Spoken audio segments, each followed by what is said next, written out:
Welcome, welcome, welcome, welcome, welcome. Welcome to Starbase. So it's been almost 2 years since our last update, and a lot has happened since then. By the way, I'm getting like a strange audio feedback. I don't know do I sound okay to you guys? Okay, great. So it's been 2 years since we had our first Mark 1 rocket, and a lot has happened since then. We're going to go through the progress, but I'm just incredibly proud of the SpaceX team and all the support that we received from Cameron County, from Brownsville, from South Padre. I know somebody in the audience, so thank you very much for your support.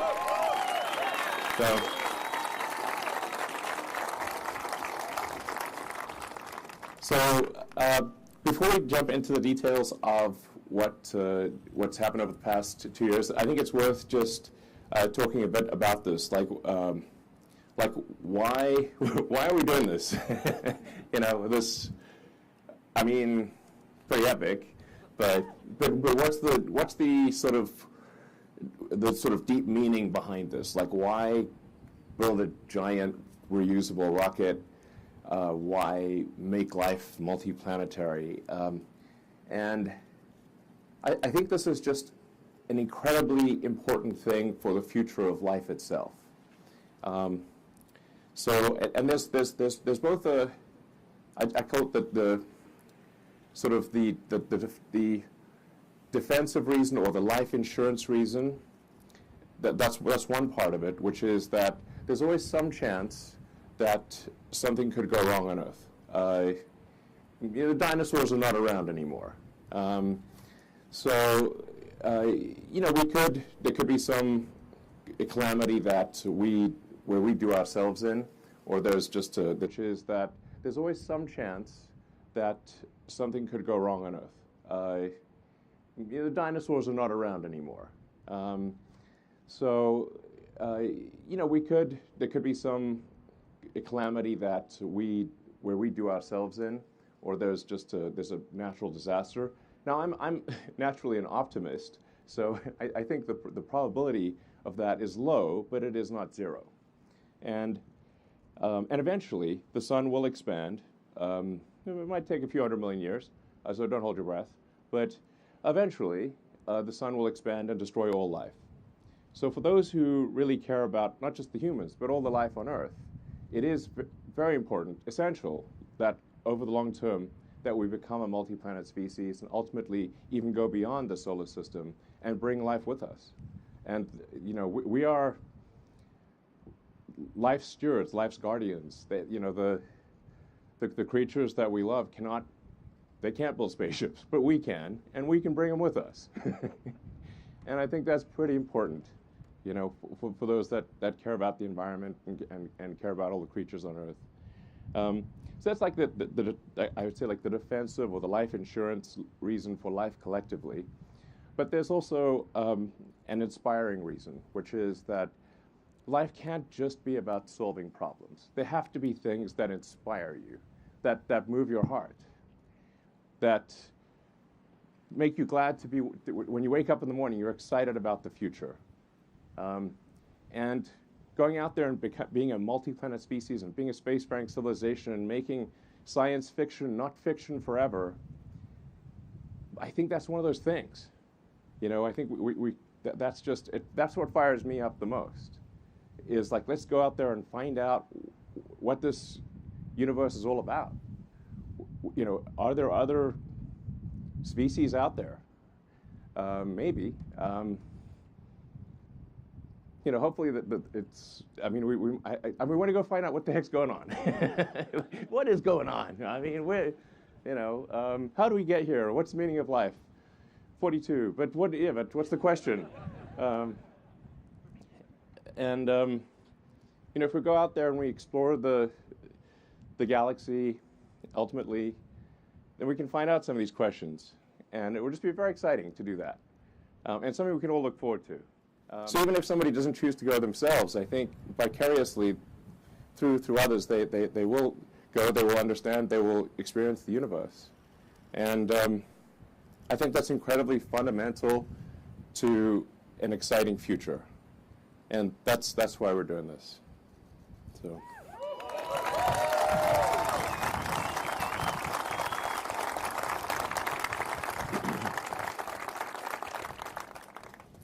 And yeah. Now, one of the rebuttals we'll sometimes hear is, like, sure, but what about all the problems on Earth? And I completely agree that the vast majority of resources should be dedicated to solving problems on Earth. Absolutely. I'd say like more than 99% of our resources should be oriented towards solving problems on Earth. So it's important to note that like NASA's annual budget is only 0.36% of the federal budget. And in fact, of the national GDP, it's less than 1/10 of a percentage point. So it's like we're only spending 0.1% of our resources on space. I think that's okay. Like we'll be fine. So just make sure people don't think like, well, is he suggesting that we just spend everything on space? No, I'm suggesting like maybe 0.5% or something like that. We'll probably be okay. And I think given this establishing security for life itself and having an exciting future and inspiring the kids about the future, I think it's worth it, basically. Yeah.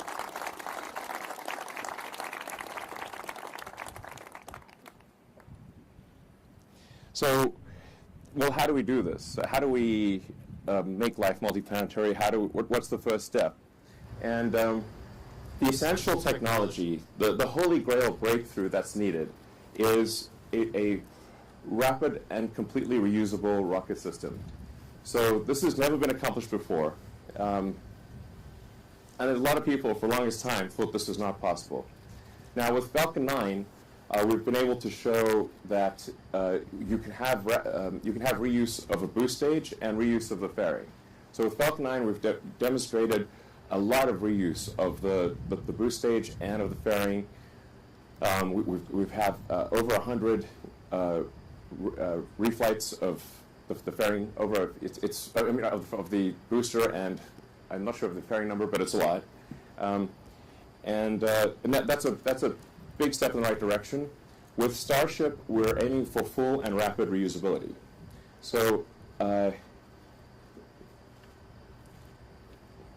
we actually need to accomplish that. That's not done yet, but the success is one of the possible outcomes, which I always think is when embarking on an endeavor, success should be at least one of the possible outcomes. And for this design, that is the case. And we're aiming for rapid reusability, which is why the booster is going to take off and then fly back to the launch tower and aspirationally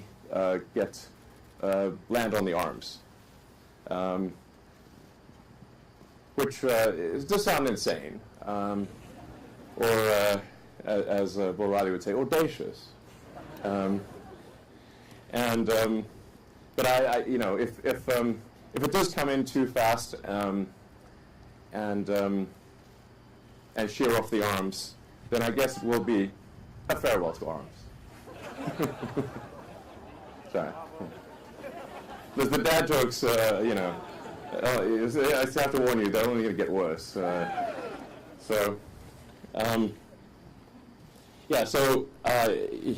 I'd really just like to congratulate the SpaceX team and also thank NASA, the FAA, the Space Force, and everyone, and all of our customers that have helped us get to this point.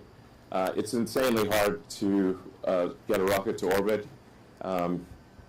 Insanely difficult. I have huge respect for anyone who's gotten a rocket to orbit. It's so hard. And we've had 144 successful launches, 106 landings. Actually, these days I have to look on the internet and say, how many landings have we had? I have to ask the internet. 83 flight proven uh, launches, and although I have to say I still have like launch PTSD every time the rocket takes off. I'm like, you know.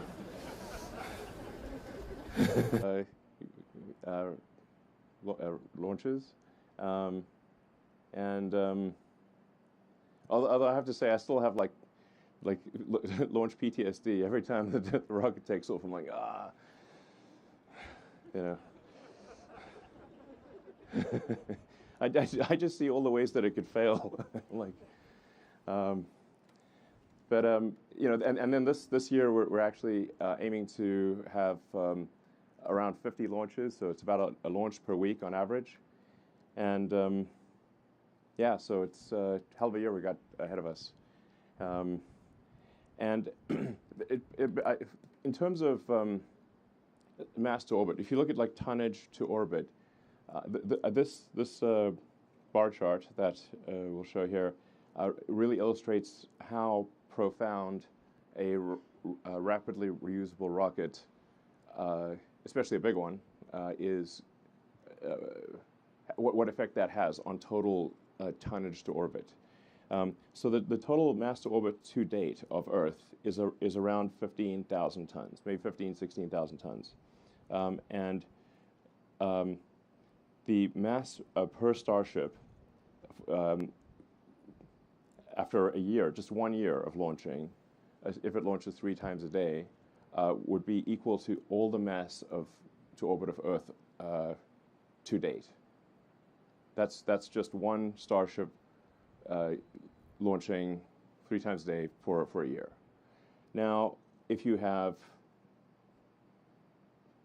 you know, 10 starships-ish, then, and we'll have more than that. Our goal is to be making at least a one stack per month, and then ultimately potentially a ship every 3 days.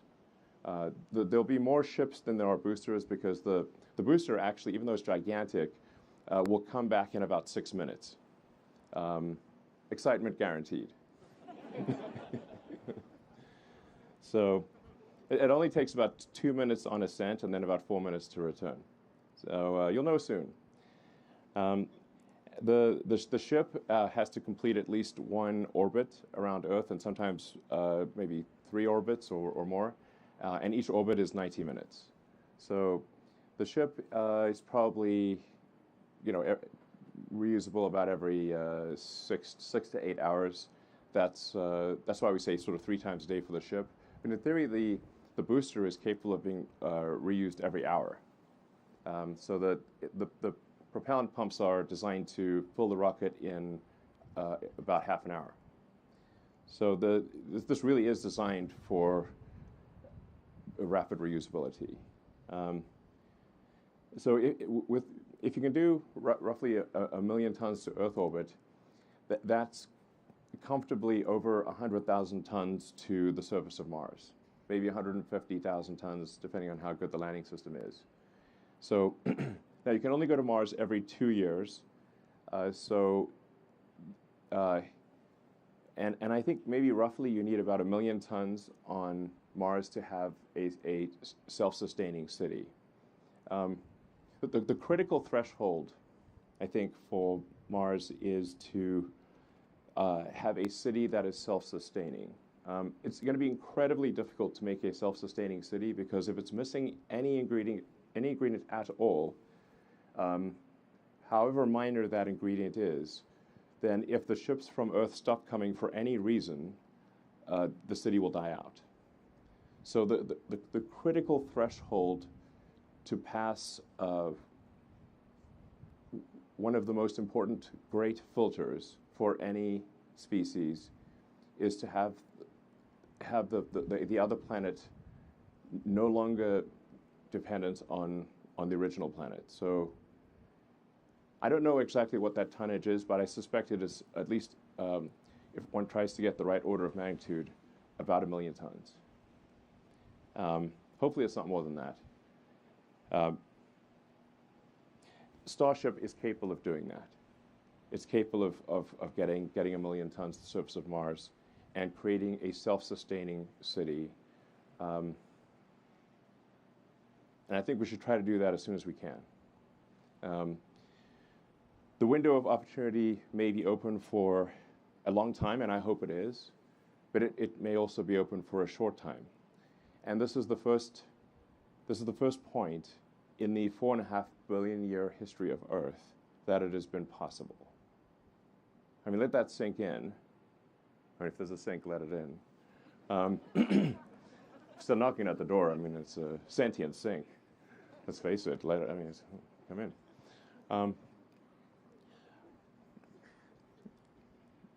So,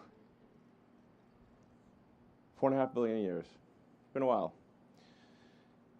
This is the first time it's been possible. We need to seize the opportunity and do it as quickly as possible. I mean, to be frank, civilization is feeling a little fragile these days. And like I said, I'm an optimist, but I think we've got to protect the downside here and try to build that city on Mars as soon as possible and secure the future of life. And it's going to be an incredibly exciting adventure. Now, the sales pitch for going to Mars is that it's going to be cramped, dangerous, difficult, very hard work. You might die, and that's the sales pitch. I hope you like it.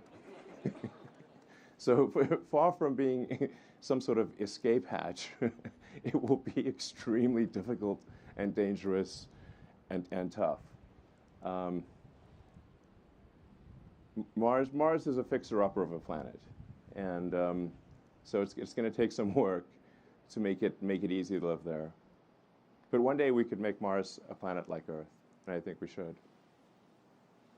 So, just some facts about Starship, and these numbers will evolve over time. The height of the ship is about 50 meters, 164 feet. The 9-meter or 30-foot diameter. Well, you can just see it, basically. It's got about 1,200 tons of propellant on the ship, and thrust is about 1,500 tons.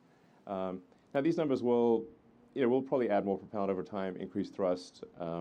Diameter will stay the same. It's a huge pain to change diameter. So that'll tend to stay the same, but it'll probably get a little bit longer. And we're expecting payload capacity of 100 to 150 tons, depending on which orbit. So to a Starlink orbit, roughly 100 tons. Over time, I think we can probably get the orbit for orbital refilling, the payload to an orbit for orbital refilling to about 200 tons, which is going to be very important for getting to Mars. So for getting to Mars, you also need the orbital refilling. Just like you have aerial refueling, the rockets will need orbital refilling. It's actually mostly oxygen. There's 3.5 tons of oxygen for every 1 ton of fuel. So that's why it's refilling, not refueling. So heat shield. So this is the world's largest heat shield. This is we actually make this at our little factory in Florida near Cape Canaveral. We call it the bakery, and we're actually using a lot of techniques that are used for roofing tiles. So we need to have a heat shield that is capable of resisting extreme heat, but also is not crazy expensive. And our heat shield team has done amazing work in creating the world's largest heat shield, and one that is reusable, but also robust and low cost. So it's not a crazy money heat shield. And yeah, you need good heat shield technology for entering from orbit. Orbital refilling. We were going to do an animation of this, but it looked a bit wrong.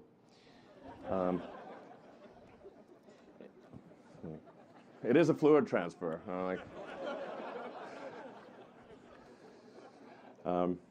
So Yeah. Play a little Barry White, you know. Okay. So that's one of the technologies that is necessary for um, getting to Mars. So the ship would get to orbit with its payload, and then in orbit we'd refill the tanks so it would have enough propellant to get to Mars. Mars is far. Um, so now this is essentially docking in orbit, and with Dragon docking with the space station, this is a technology that that SpaceX has become quite good at. We've done, I think at this point, a couple dozen dockings with the space station, and it's actually way harder to dock with the space station than to dock with yourself. So this is, you know, it is a thing we need to solve for Starship, and I'm confident that we can do this because we've done a lot of orbital docking already with Dragon. But this is going to be an important thing to demonstrate. Won't be necessary in the near term for Starlink launches, but it will be necessary for Mars and the Moon. So let's see, the Super Heavy booster. So it was 70 meters, but then there was an extra half barrel section that the team deleted, and totally accidentally it's 69 meters. It's also booster 4 and ship 20. I mean, this is a pure coincidence. Those numbers won't leave me alone. It's just, I hope it's good luck. So yeah, so so propellant capacity is like around 3,400 tons. I think like I said, it'll probably it will increase over time. Probably get to 36, maybe 3,800 tons. Thrust is around 7,600 tons. That'll probably increase too over time. Just to put this into perspective, though, the Saturn V was 7.5 million pounds of thrust, and Starship is 17. So it's more than twice the thrust of a Saturn V, which was that's the largest rocket ever to get to orbit. It's worth noting Super Heavy is the largest flying object of any kind, or will be. It's yeah, very big. You can see it right there. That booster has 29 engines. The next booster, we actually increased the engine count to 33. We've kind of bounced around on engine count, but because I think at one point we had like 37 engines, and then we went to 29. We finally settled on 33 engines, which is about actually the most number of engines you can actually fit under that booster without like expanding the diameter.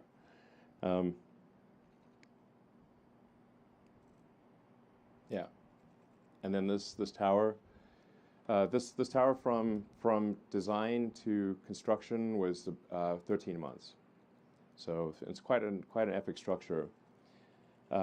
It's really worth emphasizing that the whole launch system, which is basically stage 0, is I'd say as complex and difficult as either the booster or the ship. So I really want to emphasize that this is and it's a very difficult thing that requires a lot of hardcore engineering, and it's really like I said, the tower and the launch system, which I call stage 0, is just as important as stage 1 and stage 2. I mean, this is really some wild stuff here.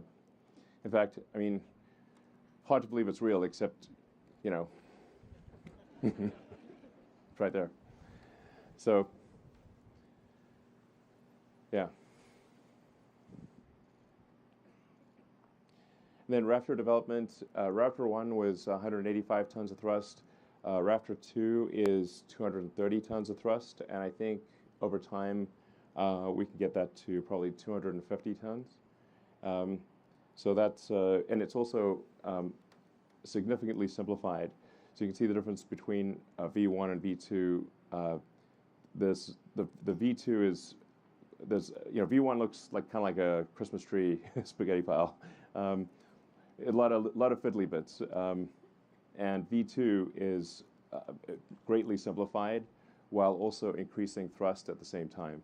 So it actually Raptor 2 costs about half as much as Raptor 1, despite having much more thrust, and I think just generally being a much easier engine to build and a more robust engine. So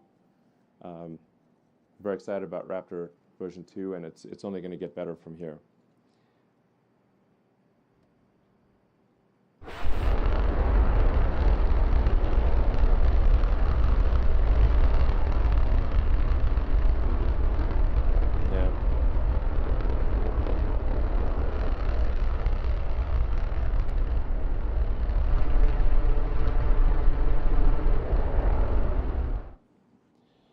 So yeah, so Raptor 2 is pretty sick, and we've actually the peak thrust that we've operated Raptor 2 at this point is 247 tons, and so I'm confident that with some improvements we can get to a 250-ton operating point, and continue to simplify and sort of robustify the engine. So it's really a spectacular piece of engineering. Extremely difficult to make and succeed. Engine has been mind-bogglingly difficult, but it is one of the essential keys to. I mean, it is essential, obviously, to making Starship work. It'll be the first full flow stage combustion engine to get to orbit. Yeah. Kind of need that ISP and thrust to weight. So why Starbase? A lot of people like say why Starbase? Why here? And we kind of needed a confluence of factors. The getting to orbit, you want to launch eastward so that you have help from Earth's rotation. So the closer you are to the equator, the more of a sort of a boost from Earth rotation that you get. So you want to be as south as possible and launch eastward. And then, it's always possible that something goes wrong. And so you want to have a good clear area. You want several miles around the launch site to be unpopulated or at least clearable. And that doesn't actually leave a lot of options. It's basically here and Cape Canaveral or Cape Kennedy is where are the other two possibilities. And then because we have had a lot of launches going out of the Cape, we didn't want to disrupt the Cape activity, the operational launches, with sort of the advanced R&D of Starship. So it was important to decouple the operational launches from the R&D launches, and that's why we're at this location.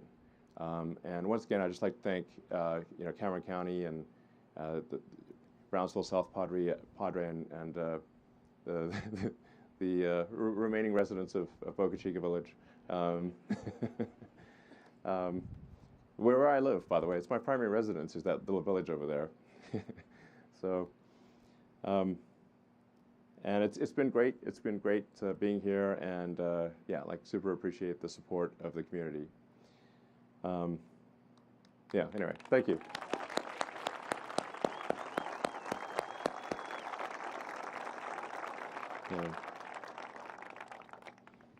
So I think we've got a video to show what we hope will happen with launch.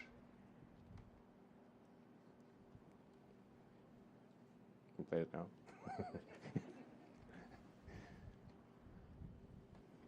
Oh wait, sorry. We have some upcoming Starship missions. Orbital flight is really just the beginning.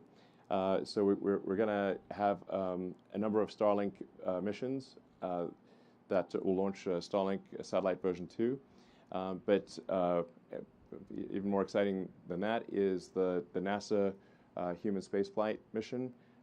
We're incredibly honored that NASA has selected Starship to take astronauts back to the moon for the first time in half a century, which is kind of mind-blowing. So,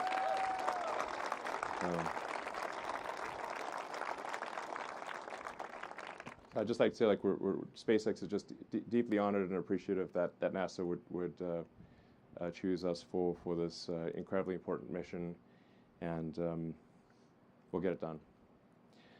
And then there's also the Dear Moon mission, which is going to take artists around the moon, and that's Yusaku Miyazawa, and he's going to select I think a dozen artists and do a loop around the moon, which will be very exciting. And there's going to be some future announcements that I think people will be pretty fired up about. So anyway, super exciting future ahead with this. There'll probably be a few bumps in the road, you know, but we want to iron those out with satellite missions and test missions and get to a high flight rate and then have something that's extremely reliable for human spaceflight. So, yeah.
Let's make this real. Any questions?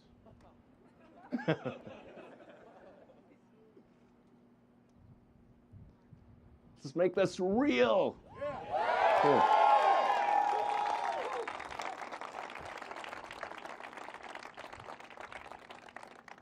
Fire away. Anyone? I can't see you, so you probably just have to yell it out or something. Hi, Elon. Yes, there's 6 Raptors on Starship. Currently 3 with the vacuum nozzle, 3 sea level. Sorry? Check, check. And I think if I would say, like, we'll probably end up adding another 3 vacuum engines. They kind of, fill in the gaps and stretch the ship. I think is going to make a lot of sense. You'll have to yell, unfortunately. So we are building a launch site, a Starship launch tower at 39A at Cape Kennedy. And we are also building a Starship production facility at the Cape. So we'll have a production facility and launch site here and a production facility and launch site at the Cape as well. It's important to have redundancy. So, hi, Elon. It's Irene Klotz with Aviation Week over here. I've got lights in my eyes, so unfortunately I can't see. Okay, well, I'm blinded. So I can hear where the speaker is coming from. Okay. But, you should. I believe you're expecting to hear in a couple weeks about the possible finding of no significant impact from the FAA. Have you gotten any indications if that's going to come through, and what is your time frame for the orbital flight test? Thanks. well, we don't have a ton of insight into where things stand with the FAA. We have gotten sort of a rough indication that there may be an approval in March, but that's all we know. So, hi, Elon. Marcus Hervey. Can you talk about the point-to-point capability? Is there a possibility between here and Cape Canaveral? Oh, well, yeah, I guess technically yes. So, I mean, depending on how good things get with Starship, there are some scenarios where it might actually be the lowest cost means of transporting cargo long distances. So the interesting thing is that the capital efficiency of a rocket is much better than the capital efficiency of a plane for long distance flights. So now this would really be more for if you're going like, I don't know, a quarter or a third or halfway around the world, where if you went from, I don't know, say here to Singapore or something, like that's a long flight. So, I mean, I don't know how long that is. I'm not sure you can even go there nonstop, but it's probably like 20 hours plus. And but in a rocket, it would be less than an hour, so like 45 minutes or thereabouts. So that means you'd be able to use the rocket 20 times more often than an aircraft. So it's 20 times the capital efficiency. So provided the propellant cost is competitive with aircraft. And bear in mind, like I was saying, there's 3.5 tons of liquid oxygen for every 1 ton of fuel. And liquid oxygen is basically just the cost of electricity. Because it's in the air, basically. There is a scenario where it's economically compelling to do long-distance cargo and people transport with Starship. That'd be very cool, and I think that'd be great for getting a high flight rate and a business case for supporting a lot of Starships operating. And basically, nothing's faster than an ICBM. We got a question right here, Elon, right in the middle, right here, right, hands up in the middle. I mean, I literally have lights in my eyes, and it's pitch dark in front of me. It's fine. Hi, Elon. Michael Sheets with CNBC. You opened this presentation by addressing a little bit of the criticism that's been aimed at space travel being seen as maybe a pet project or not really valuable to folks who have problems here on Earth. I was wondering if you could get a little more into the specifics on comparing not just the U.S. government spending that's happening on space travel versus other things, but maybe in terms of SpaceX itself, how you and private investment on a dollar value compares to the taxpayer-funded projects or contracts that SpaceX has won over the years. Well, I think objectively, the cost efficiency of SpaceX is the best in history, I think, for any rocket development, and we are talking about a rocket that's more than twice the mass and thrust of a Saturn V, and also designed to be fully reusable, which is obviously also much better from an environmental standpoint to have a fully reusable rocket,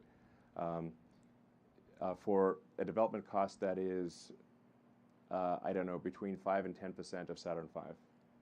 So that's pretty good.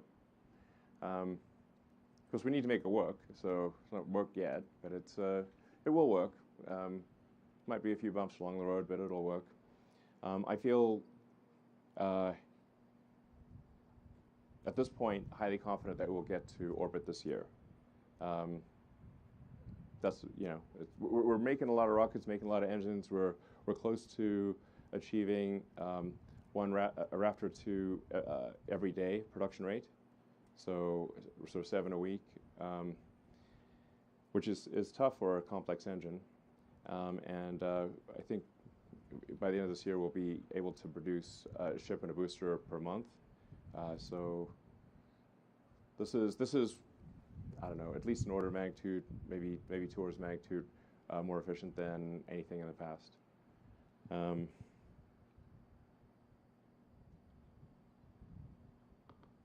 Yeah. So. Hey, Elon, this is Joey Roulette for Supercluster. Just wondering, what does SpaceX's plan and timeline look like if the FAA ultimately decides to do a deeper environmental review of Starbase? And then one other thing, you might be able to give us an updated figure on what it costs to Starship and what it would cost a customer to buy a flight on one. Thanks. Yeah, I mean, I am optimistic that we will get approval. I think objectively, I think this is not something that will be harmful to the environment. We've obviously flown the ship several times and done multiple landings and takeoffs and landings, and we've fired the engines a lot. So I think the reality is that it would not have a significant impact.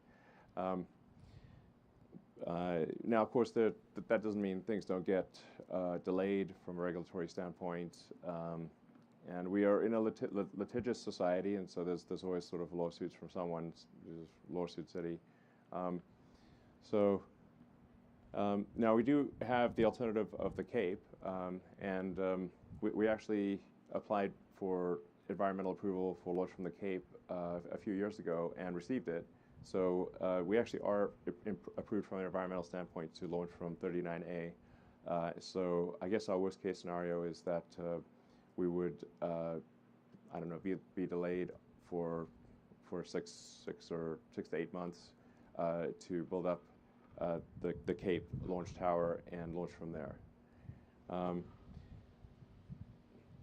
From a cost standpoint, the costs will improve significantly over time. So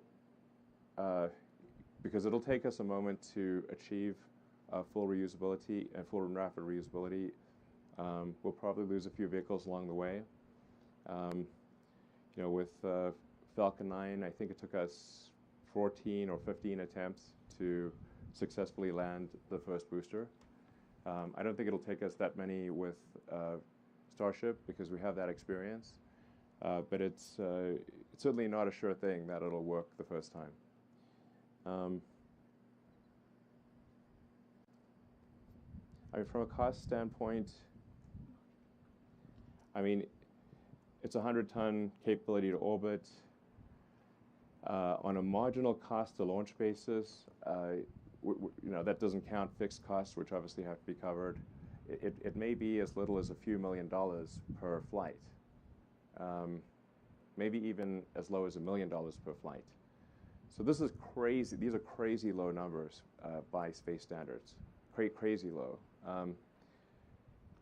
Now, we do have to cover fixed costs, so depending on what our launch rate is, we have to divide the fixed cost by the number of launches. So the more launches that happen, the lower the total cost, fully considered cost per flight would be. But I'm highly confident it would be less than $10 million all in over, if you say like fast forward like 2 or 3 years from now. I think it's highly likely to be everything included less than $10 million a flight for 100-ton to orbit capability. And 100 tons to a useful orbit, not to a low orbit. To a low orbit, it would be 150 tons. So this is ridiculously good compared to everything else. And it should be, because if you think of like, if this was if aircraft were not reusable, how much would an air ticket cost? I mean, it's like, for, I don't know what, a 787 or 777 goes for these days. I don't know, a few $100 million. If you had to spend, $200 million every flight, it would be very expensive to fly somewhere, and you'd need 2 of them for, another one for the return trip. So, it would obviously be absurd. So if you can imagine if we were in a world where aircraft were expendable, and then someone came along with a reusable aircraft, it would be an absolutely profound game changer. That's what needs to happen for life to become multiplanetary, and that's what this design, I'm confident, is capable of that. It's just a question of how long it will take to refine that and have it really dialed. Hi. Hi. Sorry, this is Andrea Leinfelder of the Houston Chronicle.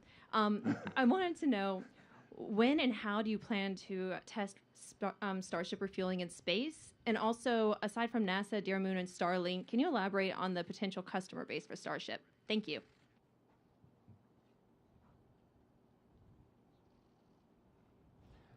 I apologize. I zoned out for a second. I was just thinking about something. Could you say that question again? Sorry. When and We have some mic issues. okay. When and how do you plan to test Starship refueling in space? Yeah. And aside from NASA, Dear Moon, and Starlink, can you elaborate on potential customers for Starship? Thank you. I think orbital refilling, and I want to emphasize it is refilling, not refueling, because it's 3.5 times as much oxygen than fuel. So we mostly are carrying oxygen up there. I optimistically, towards the end of next year, I think I'd be surprised if it's longer than 2 years for doing the refilling. And there are a lot of additional customers that will want to use Starship. I don't want to steal their thunder. They're going to make their announcements, and but I think this will get a lot of use, a lot of attention. It's like I said, once we make this work, it's an utterly profound breakthrough in access to orbit. And when you have an utterly profound breakthrough, the use cases will be hard to imagine. I mean, when aircraft first came along, aircraft were viewed as toys, like they were like a novelty, not a means of transport. They were like, oh look, we can fly like a bird briefly and dangerously for a few minutes.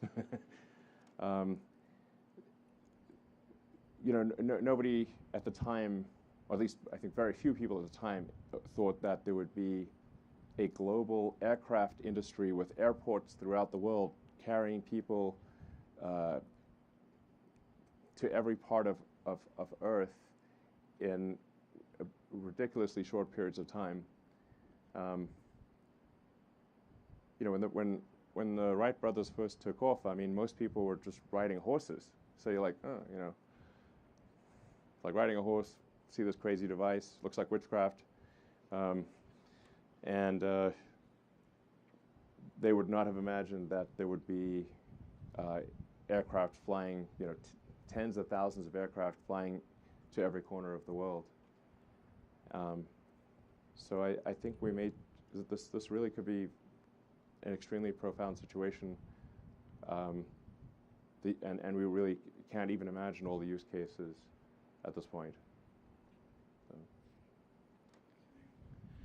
Hi, Elon. This is Steve Clark with the Brownsville Herald. Thank you for the presentation. You're welcome. So if the FAA does come back and say we need an EIS, does Starbase bounce back from that at some point? Yeah, I mean, it would obviously set us back for quite some time because an EIS takes a lot longer than an EA. So we would have to shift our priorities to Cape Kennedy.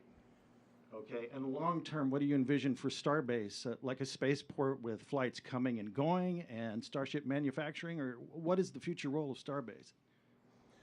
The future role of Starbase, I think, it's well suited to be kind of like our advanced R&D location. So it's like where we would try out new designs and new versions of the rocket, and then I think probably Cape Kennedy would be our sort of main operational launch site, and then. I don't know, over time, I think we'll have floating spaceports, like ocean spaceports. We got these 2 converted oil rigs that are going to be turned into orbital launch sites. And they can be moved around the world. So, you know, I think there could be quite a few of those. You know, I think about like, if I think about like, what would really work for long distance travel. Because the rocket is quite loud, you want to be, you know, I don't know, 20 miles away from a major city or 30 miles away from a major city, just so you don't, you know, you're not you know, disturbing people too much. So I think probably most of the launch sites long term will be kind of ocean or sea spaceports. So like maybe located like 20 miles, 30 miles offshore.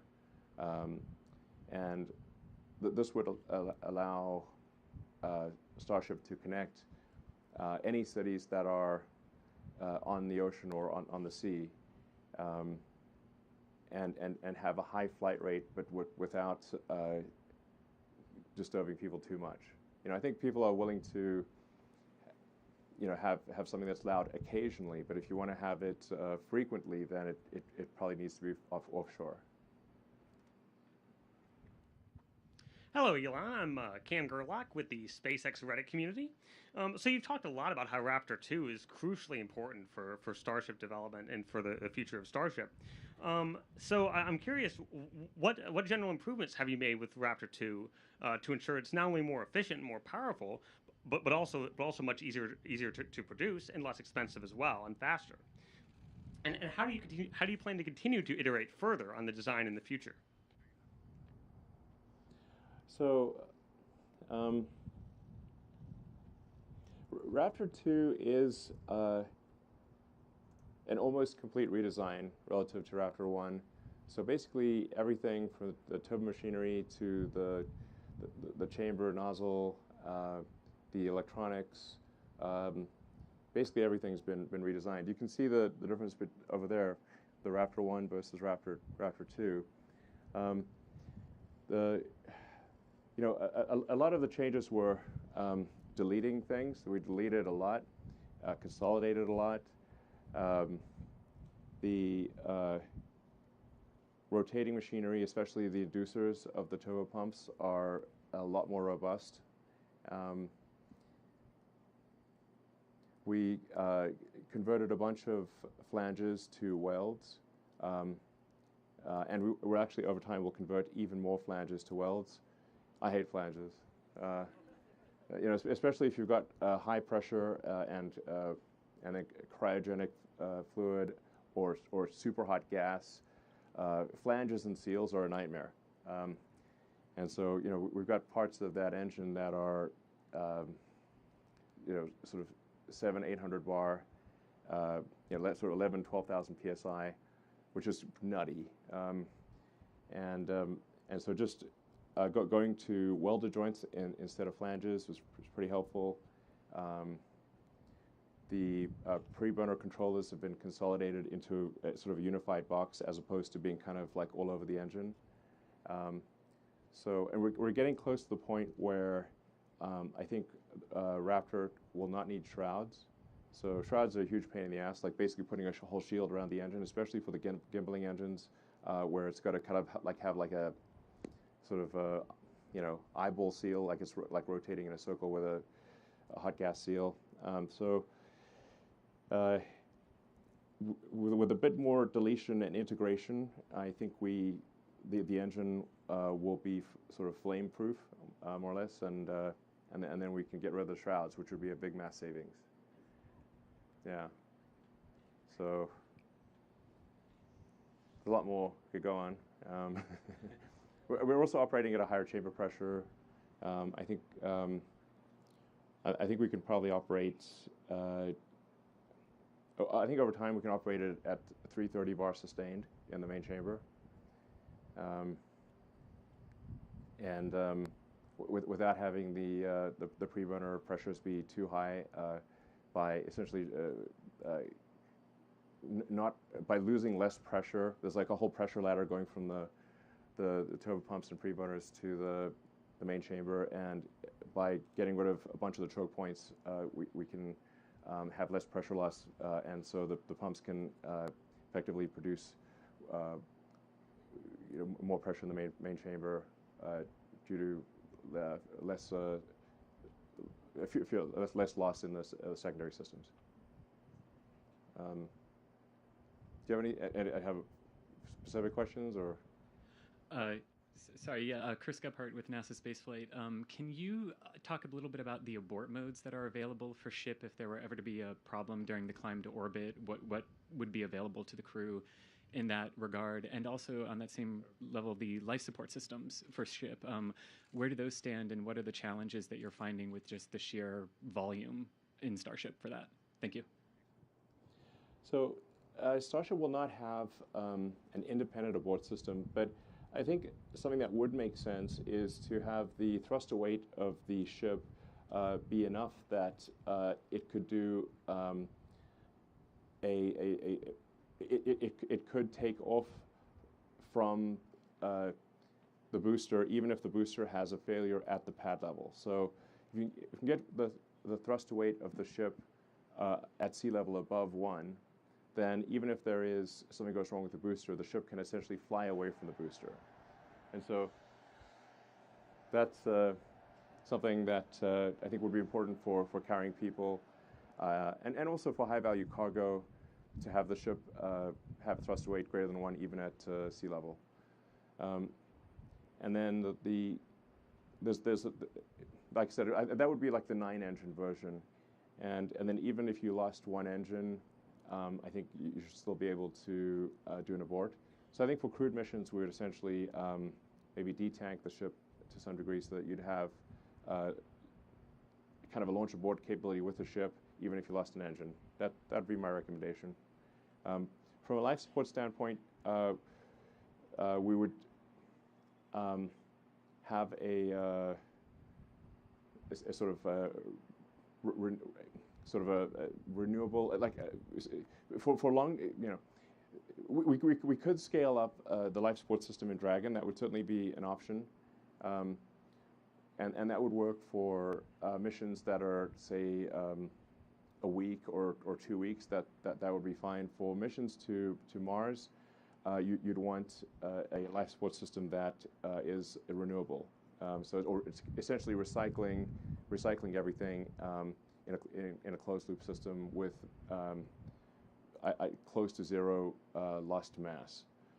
So that would be a more advanced system, because you'd have to convert the CO2 back into O2 and kind of recycle, poop and urine and stuff. Yeah. So that's a harder problem, but it's not an immediate problem. We can certainly scale up Dragon for any kind of missions that are, a few weeks long.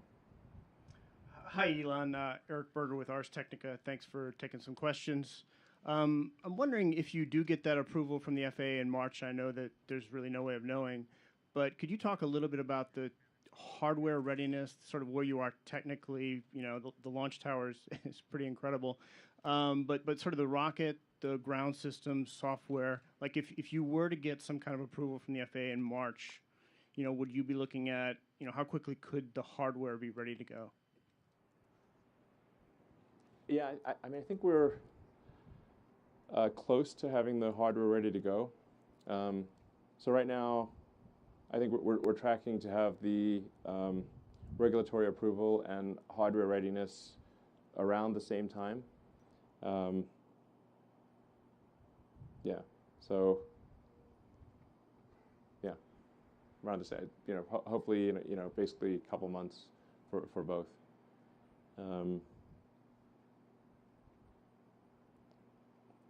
Yeah. Hi, Seth Krakowski with SpaceExport.com. You mentioned launching from the sea. Could you give us an update on the current status of using Phobos and Deimos for Starship operations? Yeah, so Phobos and Deimos thus far have been a relatively low priority. We needed to make the launch site here work. This has been quite a difficult endeavor. So we deprioritized the Phobos and Deimos, and just last month we started to. We're going to take one of them and build at least a catch tower on it. So, and ultimately we will. Ultimately meaning, like, I don't know, later this year, build a full launch capability on one of the platforms. So I think hopefully by the end of this year we will have a launch capability at Cape Kennedy at 39A and on one of the ocean platforms as well. Hi, Ellen. This is Adam Cardona with CBS 4 and NBC 23 here in the Rio Grande Valley. This is more of a community-based question. This past week, several BISD students, community leaders, and community members got together to ask you a question and to show their gratitude. Not sure if you got that message yet, but they were saying thank you, Elon, and they wanted to know if you would be able to attend their Charros Days festivities here in Brownsville. So on behalf of them, will you be attending Charros Days? It sounds like fun. So, like, when is it? I believe it starts on the 19th through the 25th. So you have several days to attend Sombrero Festival, Charro Days parades, enjoy some great food. Will we see you there? I will be there. All right. Yeah.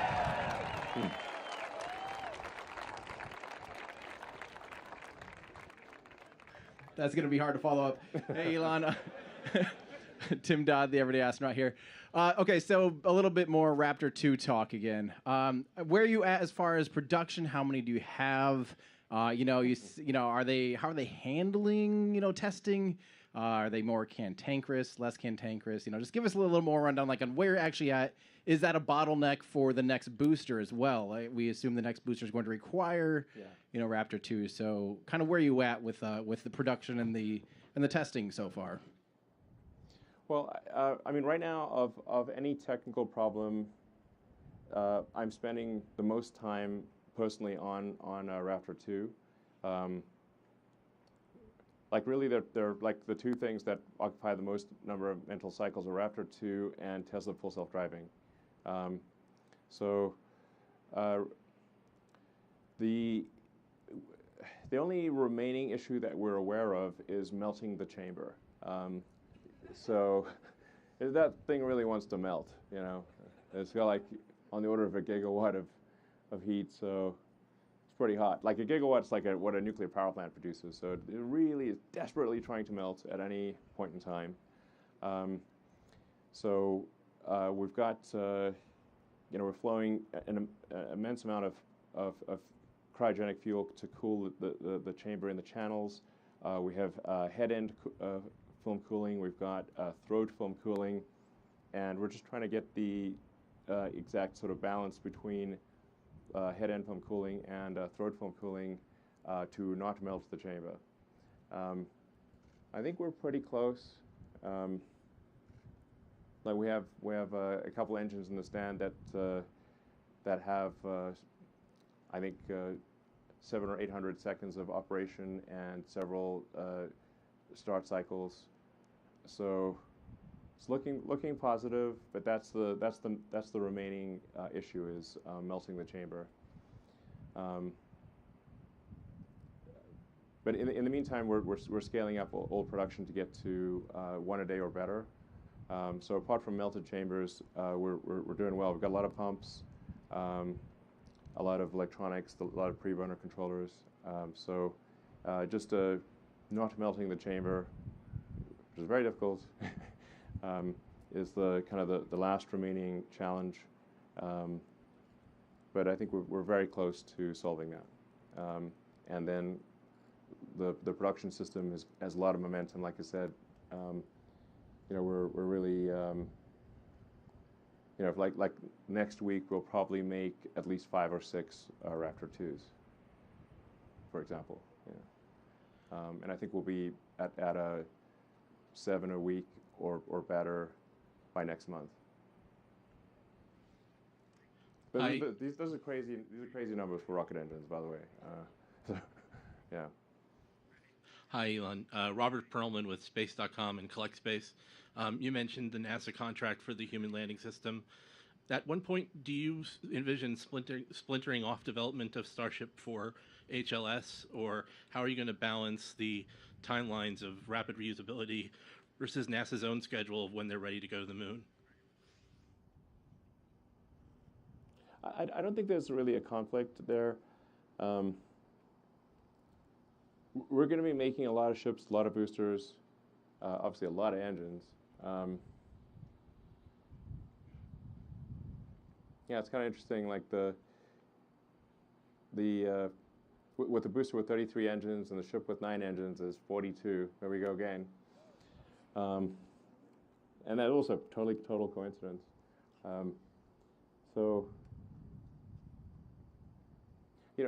Adding legs to land on the moon, we do not think is like that can be done pretty quickly. I don't really see any conflict between the achieving rapid reusability and getting to the moon.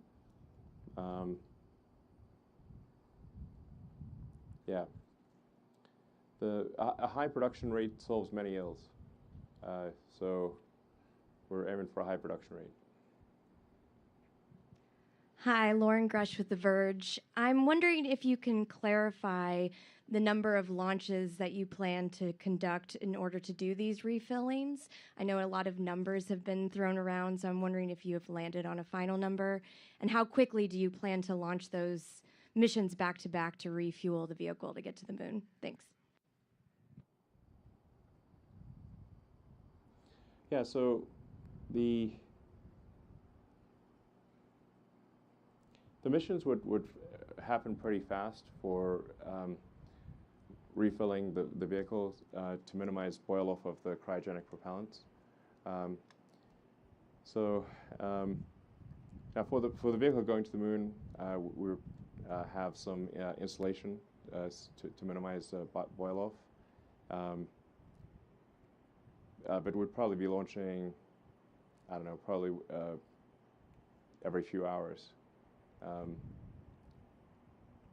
aspirationally. So, yeah. Hi, Elon. Kevin Haymeyer from Space Eccentric on YouTube and Rumble. Thank you. My viewers are really hungry to know anything about the interior design for crewed Starship. You have HLS, you have Deer Moon. And last we heard, maybe a year or two ago, you were looking to hire Tesla employees to design the interior for Starship. How's that going? Well, we aren't focusing a lot on the interior quite yet. I mean, that will be important down the road, but our focus right now is just getting to orbit and proving out return of the booster and return of the ship.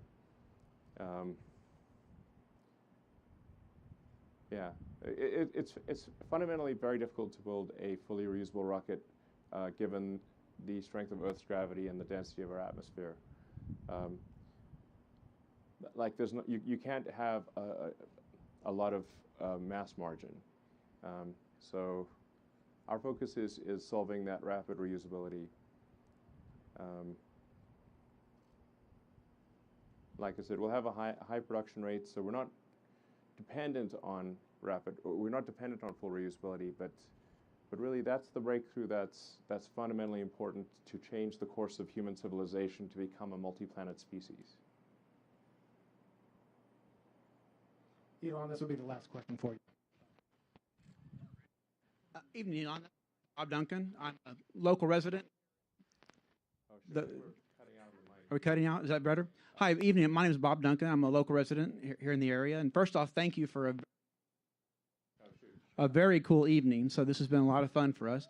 As a local resident, it's been exciting to watch the amazing progress that SpaceX has made here in Boca Chica.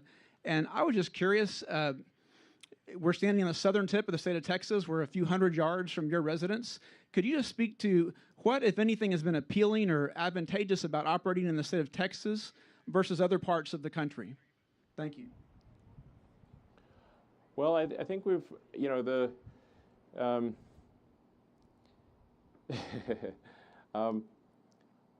well, I mean, we've had a lot of support from the community, and something that just happens over time with societies is that kind of rules and regulations build up, and they build up, more in some places than others, and they didn't, I think Texas has the right amount of rules and regulations. Yeah.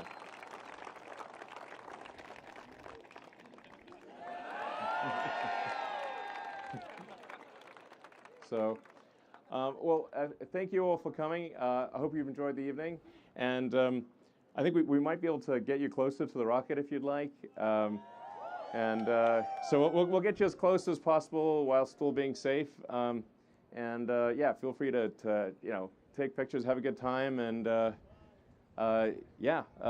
let's go like hell to have an exciting future. Thank you.